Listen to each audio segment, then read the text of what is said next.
When all the kids decided to stop being friends with my son's friend, my son's reaction completely caught me off guard. My son Caleb is still a little kid, just starting to learn what it means to have friends. Every day after school, he'd run outside to meet his group. They'd play soccer, hide and seek, or just sit around talking. Every time I saw them together, I'd smile and think, thank God. He's making friends and getting to enjoy his childhood. One day, as I was coming home from work, I saw a little boy standing outside our building with tears in his eyes. Khalid was next to him trying to comfort him. The sight immediately caught my attention. I walked over and asked, "What's wrong, buddy?" The boy wiped his tears and said, "They all stopped playing with me." I asked, "Why? What did you do?" He shook his head. "I swear I didn't do anything. They just suddenly said they weren't going to play with me anymore. They even told Khalid to stop being friends with me too. Now I'm all alone, and I don't like being alone." That honestly broke my heart.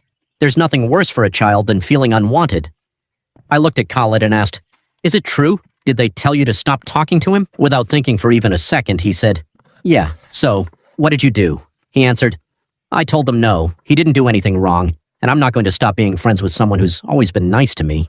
At that moment, I felt like every bit of effort I'd put into raising him was worth it. I sat down next to the boy and said, "Listen, buddy, anyone who leaves you for no reason was never a real friend.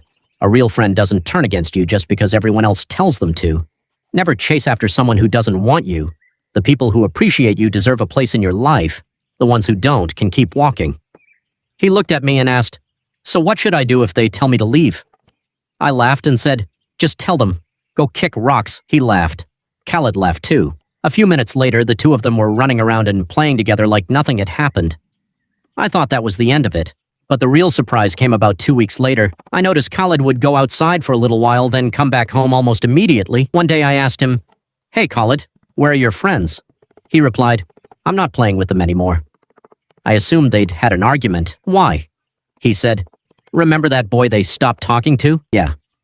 They went back to him and said they'd be friends with him again, but only if he stopped playing with me. I stayed quiet for a moment. Did he agree? He didn't even stop to think about it. He said yes right away. I looked at Khalid. "Were you upset?" I expected to see tears.